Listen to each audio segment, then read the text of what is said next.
Hey guys, what's going on? Welcome back to the Leading Edge Cricket Podcast.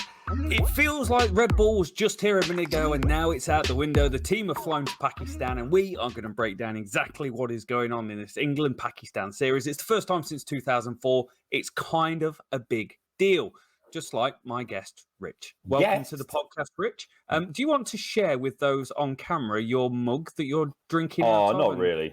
It's just when I beat you in the final of the NFL Fantasy Football League, Commissioner. Okay. But yeah, I mean they'll get to see it during the champion during as we go during the pod. It's all good, Rob. Have I been downgraded to a guest? I thought we were co-hosts here, but I'm now a guest. I'm feeling a little bit insecure now. So. Is that what I called you? Yeah, I'm a guest. Awesome. I should have said brother and done a little Hulk Hogan muscle pose. Love it. Yeah, Pakistan, mate. It's long overdue. England touring Pakistan. Obviously, a bit of a shambles the other year, wasn't it? A bit excuse merchants. Oh yeah. All around New Zealand as well. So I'm loving the fact that England are going to Pakistan. I would love to go to Pakistan to watch cricket.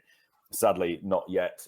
Not able to at the moment. But it's going to be cracking, isn't it? We've got 7 T20s as we build towards the T20 World Cup, which is coming up very, very soon. So England have got 7 games coming up, Rob, as we said. They've then got 3 in Australia before the World Cup as well. So 10 T20 games to get the house in order, get their 11 sorted what they want, and look like a team that can win the World Cup, Rob. Whether they will, whether they can do either of those things, we shall see. We'll say they kind of need it. It feels like T20 for it's so oftenly played. It's played a lot. They play cricket a lot with white balls and 120 balls of it. So they play it a lot, but it feels like the international T20 market might be declining slightly. Like the franchise stuff is so big and so popular. Yeah. It's kind of like the T20 series between international teams sometimes can be a little bit of an afterthought after you've had like this massive 5-day feast. Yeah, you're not wrong. It's a changing game, isn't it? It's a changing market everywhere around the world. There's so much competition in the franchises, so the game's going to have to start adapting, isn't it? And I'm sure it's beginning to already. But there are so many challenges ahead for all the international boards. Yes, just to keep pace, really, isn't it? So. But yeah, like I say, I'm genuinely really, really pleased that England are in Pakistan. They've touched down, they've arrived, they're there, they're ready to go.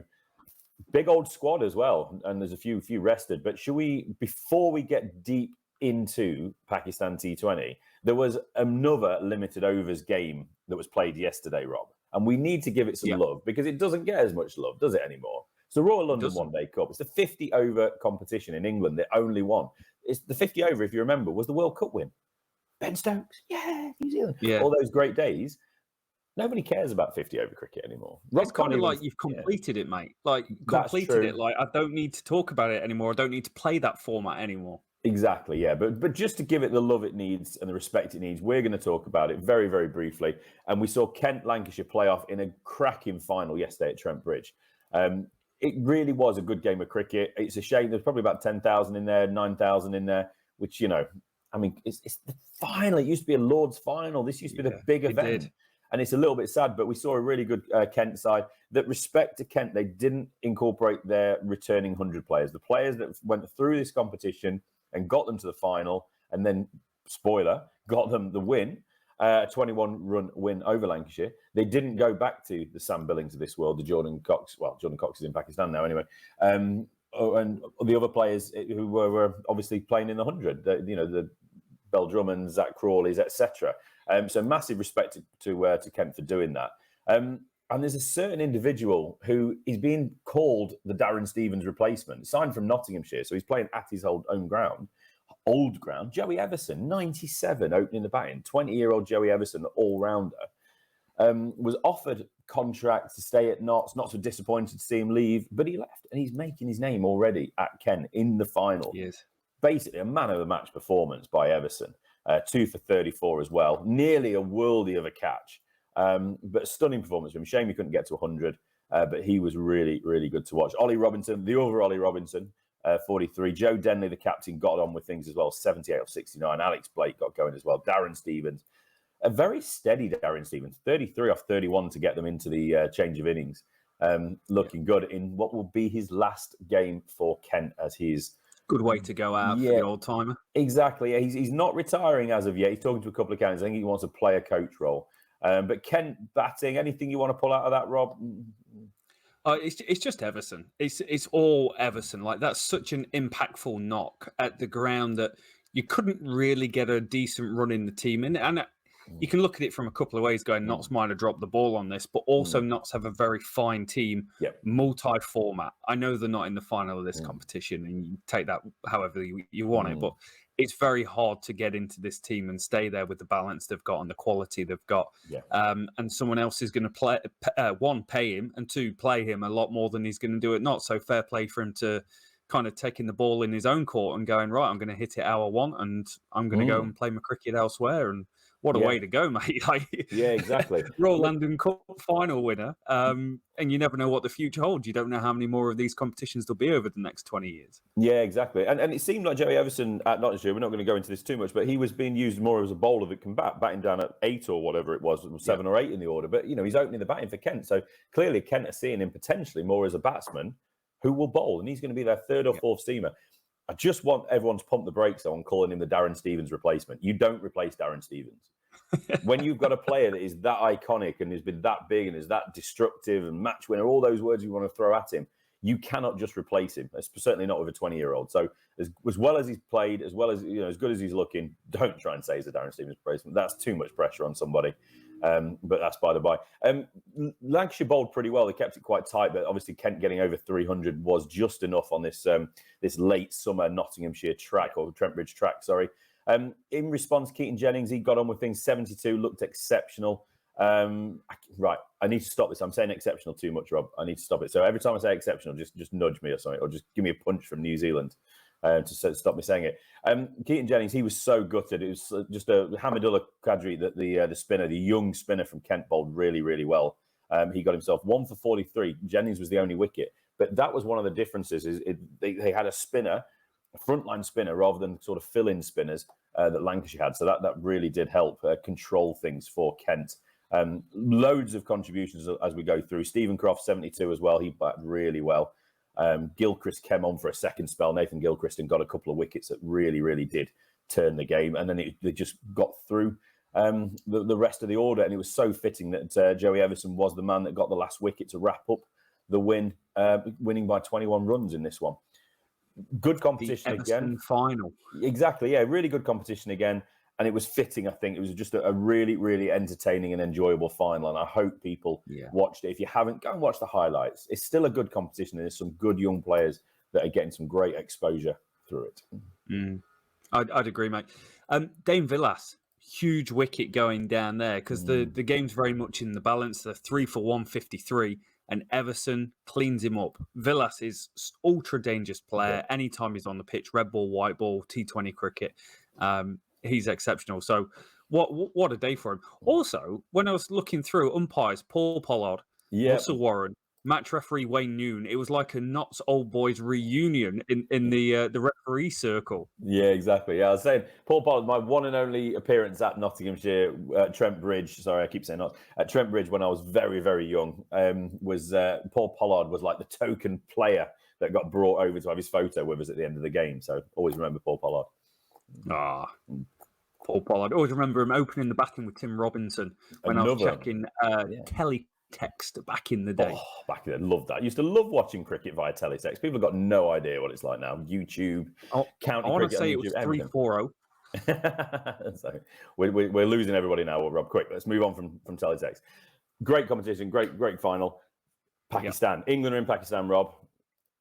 Bring it on. So we've got 7 games coming up. The first 4 are in Karachi, and then they move over to Lahore for the final 3. So the first game gets underway on Tuesday the 20th. We're recording this on the 18th, Sunday the 18th. But so it's going to be imminently arriving, and it runs through to the final game being at the 2nd of October. They then move over to Australia. They've got 3 games over there, 1 in Perth, 2 in Canberra, from the 9th to the 14th before the World Cup gets underway. England's first game in the World Cup will be against Pakistan, who they'll get to know very well in the coming week or so. It's going to be awesome. Like, this means a lot to the Pakistani people. You remember when, and you've touched on it, when the Black Caps pulled out and how controversial that was. And apparently it was the government that was making these decisions. But it was the stifling of cricket, international cricket, top quality cricket from that country, which was quite hard to take and hard to take for the Pakistani people. I remember straight afterwards, I think Chris Gale flew straight out to Pakistan and played in some game or did something. Like they were all in on like, hey, we're building a safe country for cricketers to come in and play cricket. And whatever happened with the Black Caps, I don't think the full story will ever come out until maybe there's a change of government over here and someone writes a book a few years down the road. The England one was probably a little bit harder to take because it felt like it was just a case of we've booked too much in. Like I've got too much going on in my diary and something's got to give. And it was the Pakistan series that gave, and they went to the World Cup and they didn't go on and win it, which you know, was probably part of the reason. But it was a difficult time. Bubble fatigue, all these guys going around the world playing in different competitions, going through it on a constant basis was quite hard. So I'm stoked for the Pakistani people, and you know, just it's going to be packed crowds, full house. It's a decent England team without being star-studded England team like the World Cup ready England team, but I think it's enough to run Pakistan close. Yeah, definitely. It's going to be a special occasion. I hope Pakistani public embrace it, love it. I'm sure they will. It's, you know, it is disappointing. I just want to quickly say, you know, when England did pull out, I take what you're saying completely, and I agree to a point. That's probably the reason why they didn't go in the end. What the official reason was a little bit nonsense, wasn't it? Yes. But Pakistan had come to England. They'd given up their time during COVID to come. And no vaccines. And we really should have backed them up and thanked them and done this as a bit of a favour, really. I don't even want to call it a favour because that's wrong. We should have just done it. It's as simple as that. So, by the by, they're here now. Hopefully, it's going to be a great series. And there's opportunities for people. We've got the World Cup squad that's been named. This squad is different. There are certain players not involved. So Ben Stokes, obviously, he's going to be in the World Cup. He's rested. Chris Jordan, Liam Livingston, they're both recovering from little injuries, but they are named in the World Cup squad as well. They're not going on this series. And also Timel Mills, he's just missing out on this one, but he's going to be meeting up in Australia, where he is one of the travelling reserves for the World Cup. So let's just get into the squad for Pakistan, Rob. There was obviously one change, as we'll just quickly, obviously, get that out of the way. Johnny Bairstow, very dangerous sport, as we've said on a number of times, is golf. Do not attempt on your own to climb tee boxes. Never. You may break a leg. So Johnny Bairstow obviously had to miss out, and then we had the huge conversation of who will replace him. Alex Hales was the man selected, and we will get into Alex Hales shortly. But the squad, as it stands, Josh Buttler is the man at the helm. He's got a bit of an injury, hasn't he? So he might not play in the early games, but we'll hope to see him at some point. So Josh Buttler, he's joined by Moeen Ali, Harry Brook of Yorkshire, Jordan Cox is an uncapped player from Kent, Sam Curran, Ben Duckett from Notts, who got himself into the last squad of the summer in the test, Liam Dawson, the spinner, Richard Gleeson. Love the Richard Gleeson story. We could repeat that all day, every day. Alex Hales, Tom Helm of Middlesex, Will Jackson, sorry, Darid Milan, Adil Rashid, Phil Salt. He's in the World Cup squad, as well as he was the man that originally was picked ahead of Hales. Ollie Stone, Reece Topley, David Willey, Chris Wokes, Luke Wood, another uncapped player, and Mark Wood. So Wokes and Wood both return after their last England cricket was in the West Indies. I like it. I like the fact that some other people are getting a run out in this white ball team for England that's been really hard to break into for a long, long period of time. So I'm really interested. I'm interested to see how Ben Duckett's going to go, because I assume he's going to get a knock and he'll probably go quite well. I'm really excited about seeing Will Jacks play in this competition. I think his bowling is tremendously underrated at the domestic level, and his batting is good enough potentially to make it at the international level as well. He scores at a really good rate, hits a long ball, can play spin very well, 360-degree player. It's very, or let's just say all these terms in cricket, and some people might understand what they mean, but he's an exceptional player. But the big cheese at the top of the list is very much Alex Hales. I'm sure you're going to touch on the background of what happened with him, but for context of how good Alex Hales is, he's probably the most, other than the IPL, he's the most sought after English franchise player there's possibly ever been. And he definitely is the guy for like the last 5 years. His record is astronomical. His strike rate over the last 3 years. So taking all the franchise competitions that he's played in around the world, he's got a strike rate of 159.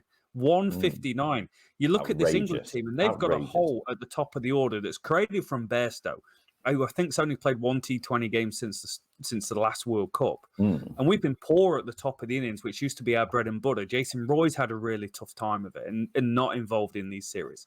So it's tailor-made for Hales to come in and cause some carnage, particularly with the background that's kind of led to his exile from the team.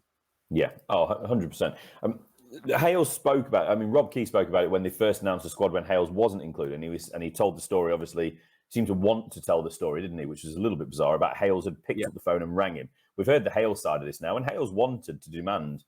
He said he was quite forceful in the conversation with Rob Key, and it was very much a case of why I want to know why I'm not in the squad. Because I believe when I look at the world of cricket, world of T20 cricket, and especially with England, I deserve a spot in the squad at the very least because I know I can do a job in that top order of the England setup. We must say Jason Roy was the big name that did miss out.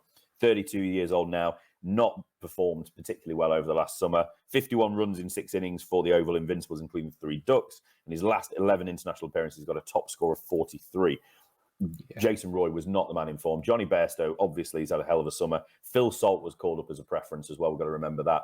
An up-and-coming top order player as well in short formats. So that's why we see Hales in here. He's just exceptional, isn't he? He's got so much experience. He's 33. He's closer to 34 than he is 33. This man is an experienced guy. He's a veteran now, Rob. I remember when I first got called a veteran in the local paper. It makes you makes you feel different.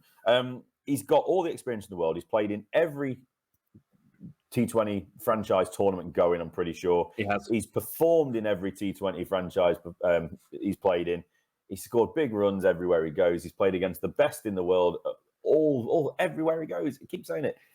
Just how can you not pick him when we're talking about cricket? Just cricket. He had to be in this squad in the end. No matter how he got there, he got in the squad. It's absolutely the right decision from a cricketing perspective. Like I said, we will touch on the other parts of it shortly. But he had to be there. And just his experience is crazy, isn't it? He's more appearances in Pakistan than any other Englishman. 21, I think it is, Rob, 21, something like that. Yeah. You know, we've got the stats of when we move over to Australia, where the World Cup will be. He's the leading run scorer in Big Bash cricket since 2019, October 2019. It's perfect. I mean, you couldn't be asking for a better replacement coming into the squad at this time. No, you couldn't. To go to a World Cup in Australia. England have been struggling hitting boundaries, and they've got that hole to fill at the top, and his boundary run percentage is astronomical. He scores 72% of his T20 domestic runs in boundaries over the last 3 years. Again, context is key. The only 2 players that I can see that have a higher percentage than him of that, who scored, say, 1,000 runs, Andre Russell and Paul Sterling. Paul Sterling might be one that people go, oh, I didn't expect to see him. Paul Sterling's an exceptional cricketer who hits it a very long way and very often. But Hales is in such like top tier. And he had to wait for an England call-up to start with. If you remember the 2015 World Cup, which was a debacle down in New Zealand, we were having Tom, Dick and Harry open the batting going at 4 and over. We had Hales sat there on the sideline for the whole time. Yep. Then he came in, scored all those runs, scored loads of 90s in T20 international cricket. He's still the 3rd highest run scorer in T20 international cricket for England, despite being away for 3 years. Like, we've been very, very lucky to have Butler, to have Bairstow, to have Roy. But have we missed out on possibly the best of the lot for the last 2 or 3 years? That's a big statement. I'm not saying he is. I'm just saying we are very lucky that our 4th choice opener to come in is Alex Hales. Yeah, definitely. England are in a hell of a position to have that. And I expect him to go very well. I obviously, this Pakistan tour, we need to get the players that are in the squad that are also been named in the World Cup squad. We need to get them some match time under their belts. T20 has been a bit hit and miss for England, hasn't it, since we had the change of coaching. Matthew Mott coming in, obviously. Not blaming him, obviously. He's not really had a lot of time to work with players. He came in quite quickly, didn't he? Straight away, he was over the squad in Netherlands for some ODIs. And then they've had some T20s and ODIs to try and get to know each other. He's still trying to find his feet. He's brought in a couple of more coaches as well, just probably worth mentioning. David Saker, he of the Australian bowling coach who has coached with England before, but also Mike Hussey, the Australian batsman legend. He's come in as well to help out with the coaching alongside Richard Dawson and Carl Hopkinson. So we're still at that process of filling coaching staffs out. So it's not an easy task at the moment, is it, at all? It's interesting. It's not been a walk-in job, is it? Like No. you would look at it and gone, the England white ball job's an easier job than the red ball job. Actually, the white ball job is plagued with historically being an exceptional team and a lot of players kind of being end of cricketing life at that level and unavailable and deprioritized, like all these different things. So you do get these new opportunities. But I do like this squad because it is giving opportunities to people who deserve it. If you look at the 100 and you look at the T20 Blast over the last 2 years, the two top run scorers is Ben Duckett and Will Jacks. Nice. Number 4 is Alex Hales. Number 6 is Phil Brooks. 7 is Phil Salt. Like the right people, I feel, are being identified as, hey, these are the guys that we need to give a run to, and we've got to get them ready for the World Cup in another 2 years or however often T20 International World Cups are going to be run these days. But I think they've done a good job identifying the right players to come in that score at a good enough rate. Will Jacks scores at a 157 strike rate over the last 2 years in the Blast and 100. That's 10 behind Alex Hales, who's got a 167, but it's still highly, highly exceptional. Yeah, absolutely. Look, it was a bit strange at the time, wasn't it, that they selected the World Cup squad before obviously going to Pakistan. It just seemed a bit strange at the time. So that World Cup squad is what it is. We've got the 3 reserves as well, but there is a chance that if someone absolutely rips the performance apart and just goes big in Pakistan, there is a chance that they can tweak that squad. It's not locked in. It's not chiseled in stone, is it? So if somebody does come and perform, be it Ben Duckett perhaps or one of the bowlers, there is a chance. So there is so much to play for. And Matthew Mott has spoken about how he wants to give opportunities to some of these, I don't want to say peripheral players, but the players that are coming in, the uncapped players. Like I say, Ollie Stone, Will Jacks, Tom Helm, Luke Wood, Jordan Cox, all uncapped at this level. They have opportunities. This is their England debuts for some of these guys, isn't it? Ollie Stone obviously has played a little bit of cricket, but the rest of them haven't played for England in any format. So it's a huge, huge opportunity. Great place to do it. It's going to be a hell of an experience for all of them.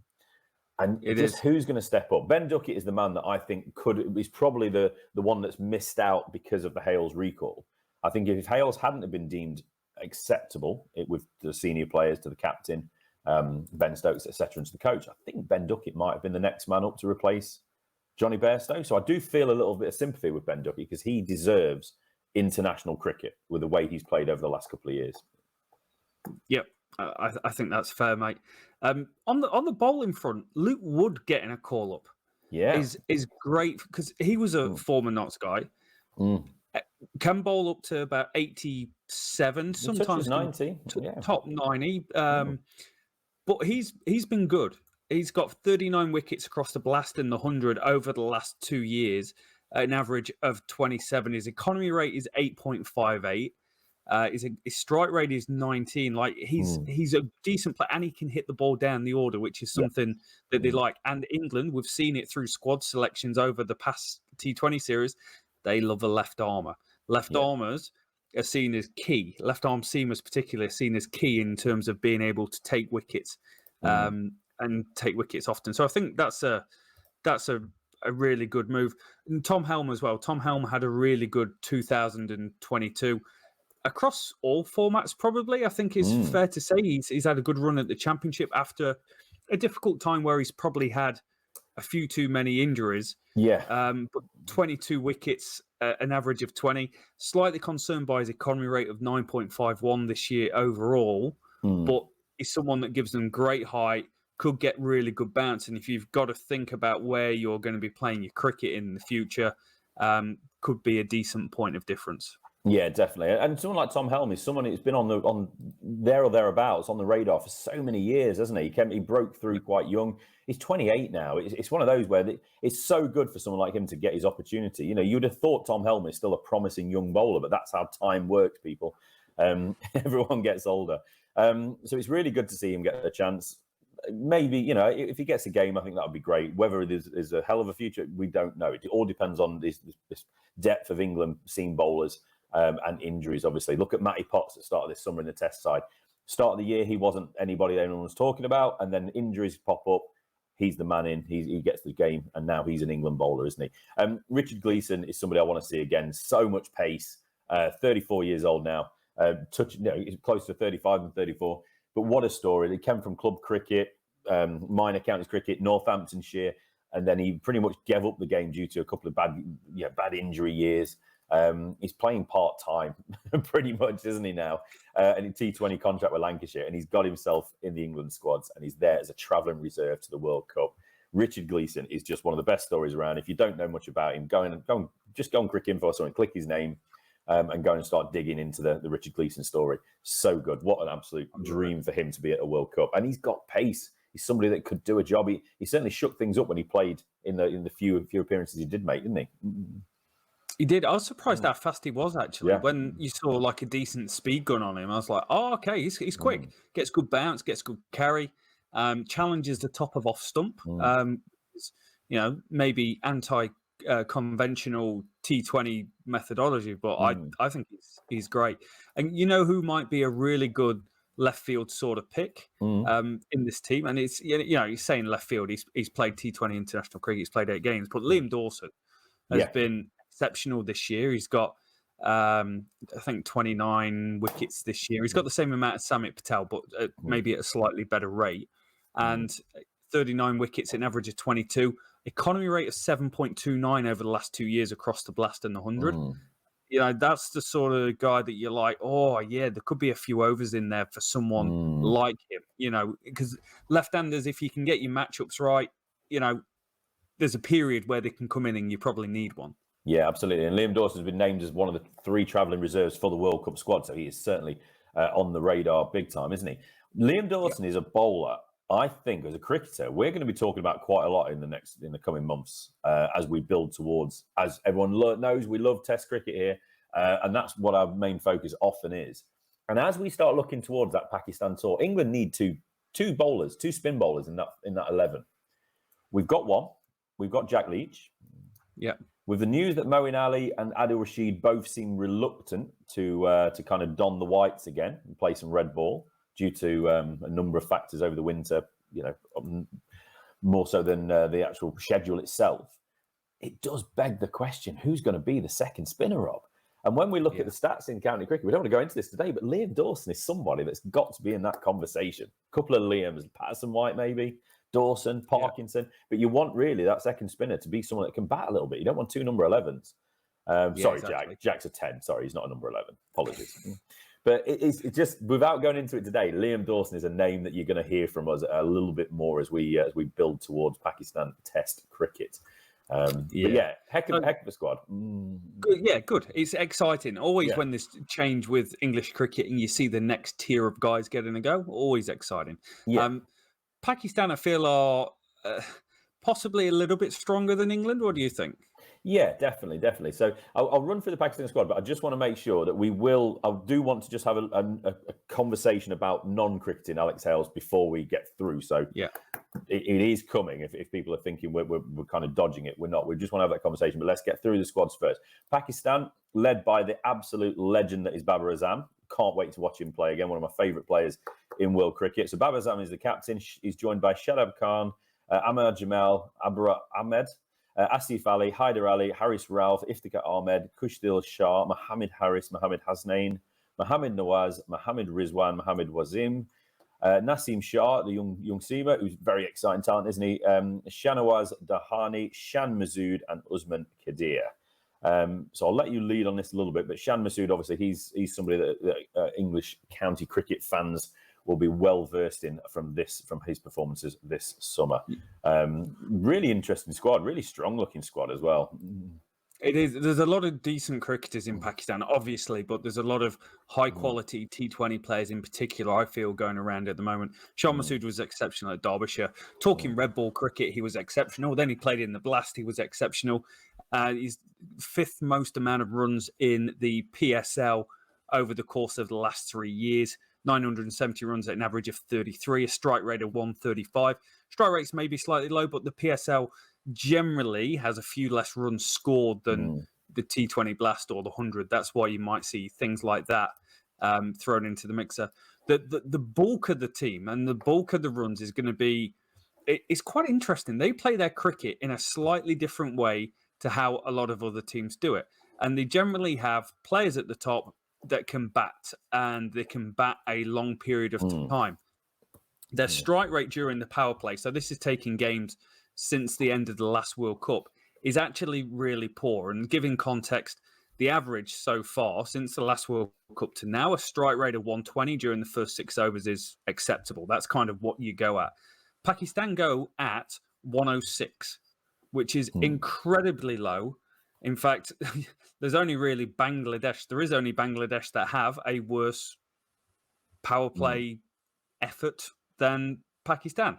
The thing is that Pakistan have played 13 games. They've won 9. They've only lost 4. They've got a 69% win percentage since the last World Cup, which is joint second only behind India and joint with New Zealand.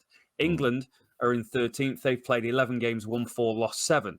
So there's different ways to, I don't like the saying, but skin the cat of how you're going to approach your games. And they do it by having guys that can bat long periods of time. Mohammed Rizwan has got 597 runs, like almost 300 runs above the next highest run scorer between England and Pakistan since the last World Cup. He averages 49. He does it at a 123 strike rate, but he bats through and he just keeps batting and he just keeps scoring runs. He's got 550s from 13 innings. Exceptional. And you get very similar out of Babar Azam. Babar Azam in T20 cricket can sometimes be mocked slightly because, he's not quite elite because he doesn't score at a good enough rate. Well, actually, he's probably playing to his advantages and to the team advantages of having other guys that can come in and knock the ball around and score at a really good rate down the order. So I think batting, they'll be okay. I think their bowlers have really got to perform against this England team to stop them getting away. Pakistan chasing 200 is very different to Pakistan setting 180 and having good bowling and being able to defend it. Yeah, I mean, and the big miss as well, the huge hole in this squad is Shaheen Shah Afridi, who is one of the finest bowlers in world cricket, one of my favourite players in world cricket. It was such a shame that we're not going to be able to see him. But that's, it gives opportunity to somebody else, doesn't it? This is what cricket's all about. And they still have some good bowlers, the likes of Haris Rao, Asif Ali, and others. Obviously, we spoke about Naseem Shah, who's broke onto the international scene, didn't he, as a very, very young man in Australia, who's making his way now. So it's a really exciting squad. There are some players in this squad I'm not particularly familiar with, and I'm really looking forward to hopefully seeing them. Like England, you want to see these young players that have been brought into the squad being given opportunities, like your Jordan Coxes, Will Jacks, and I was going to say young players, but Luke Wood and Tom Helms and Ollie Stone are not particularly young players anymore. But we'll say Will Jacks and Jordan Cox. And the same stands for Pakistan, doesn't it? It's an exciting setup. But that top order is what it's all about, isn't it? Your Rizwans, your Babar Azams, etc.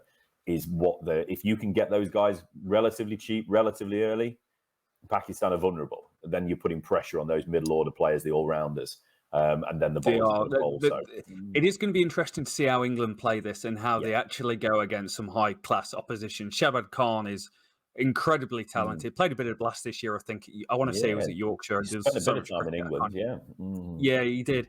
He's an incredible player. He's got 14 wickets since last World Cup at an average of 16. His balls per boundary, and this is quite a good stat. Balls per boundary.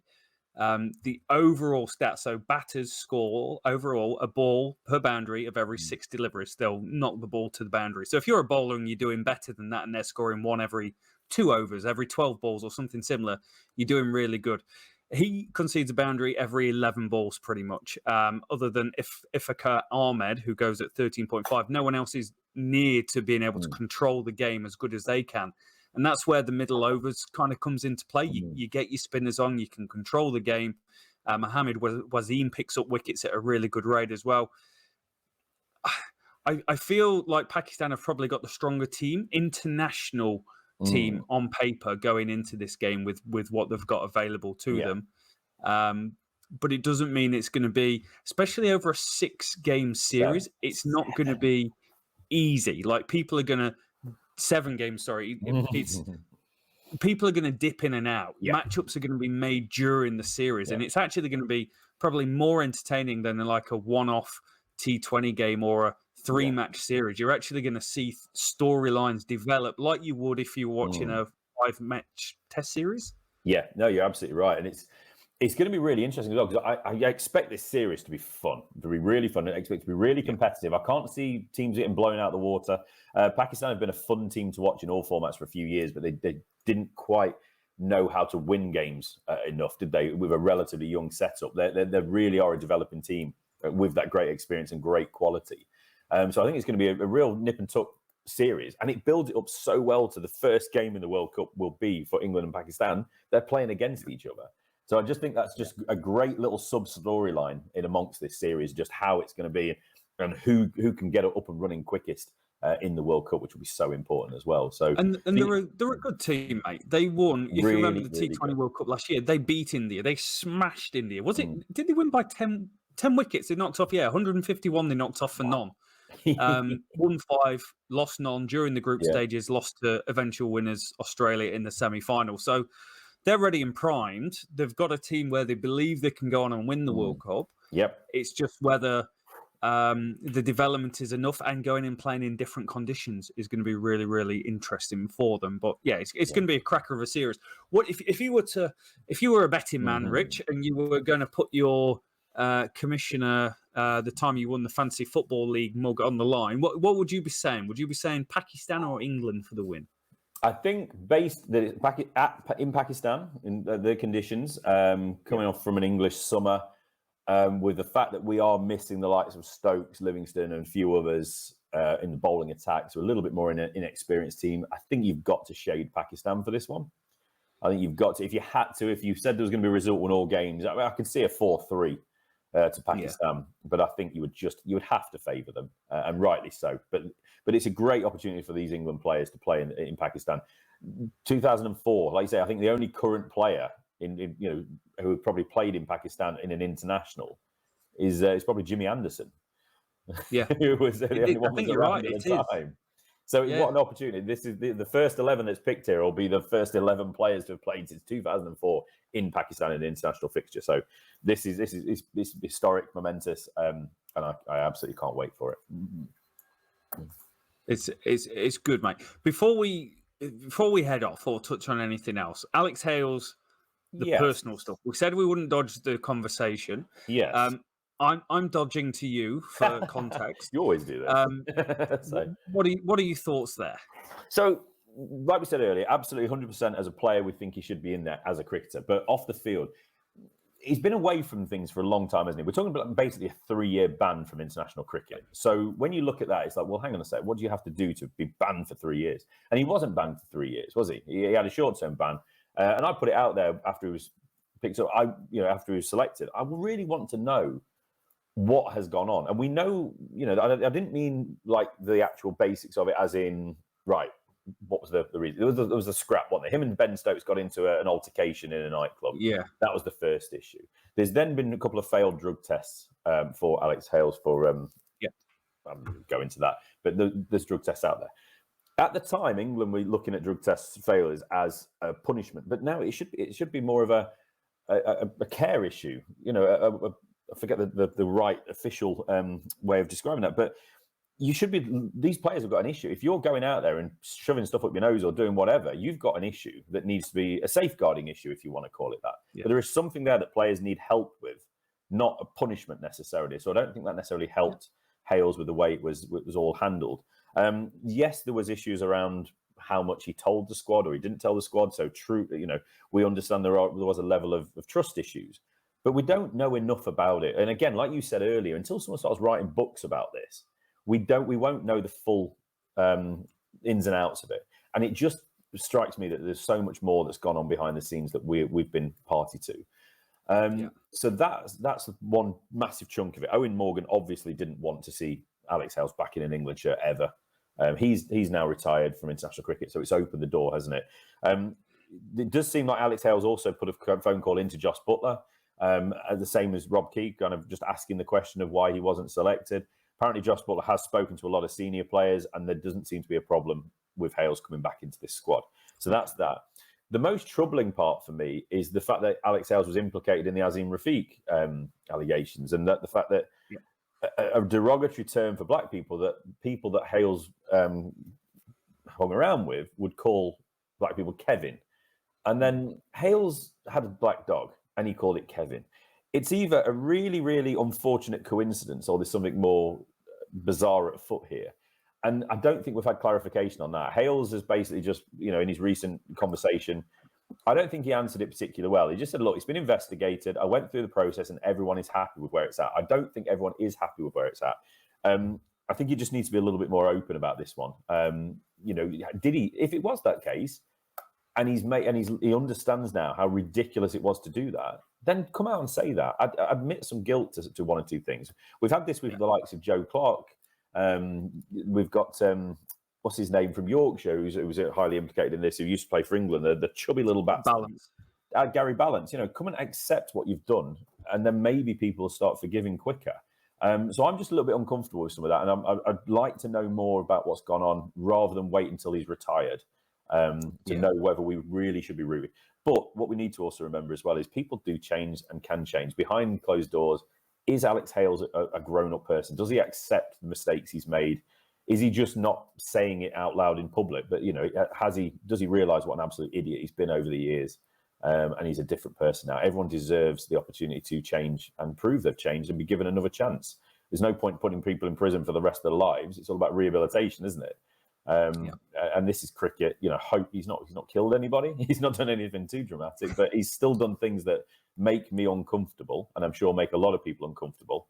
And this is coming from as a Notts supporter as well. So that's the sort of background and context. I don't think I've missed anything off there, and I just feel like we need a little bit more at some point from Hales or somebody to just explain exactly what's gone on, because on the surface of it, I don't think 3 years in the wilderness was fair, regardless of what he did. But at the same time, we need to know that he has changed and he does accept and understand what he did and things maybe he said. I think there's probably a lot we don't know. Exactly. And a lot we're not going to know for many, many years until there's books and probably lawsuits associated to books being written about stuff that's gone on. That's normally how these things work. So let us know in the comments below what you guys think of this, whether you're happy to see him back, whether you're sad to see him back, or how you really think of it and whether it's been handled well or not.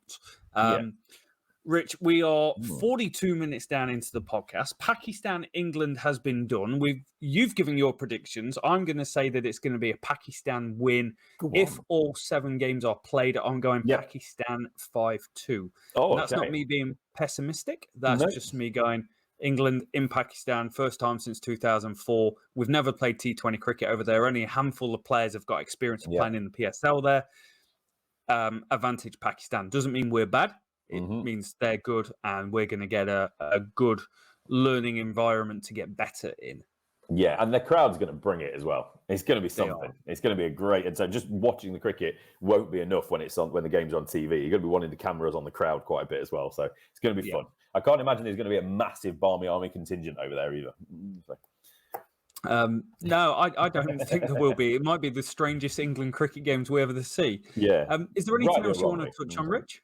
No, I don't. I think we're pretty good at the moment. We're looking good, aren't we? I mean, we're gonna jump all over this Pakistan series. We're going to be all over the T20 as we build up to Australia and the World Cup, and then we're back to red ball, aren't we? Plenty to do, plenty to dig into as the winter starts biting us. Yeah, it does. That's awesome. Thank you so much for listening, everyone. I hope you've enjoyed it. If you have, leave a big thumbs up.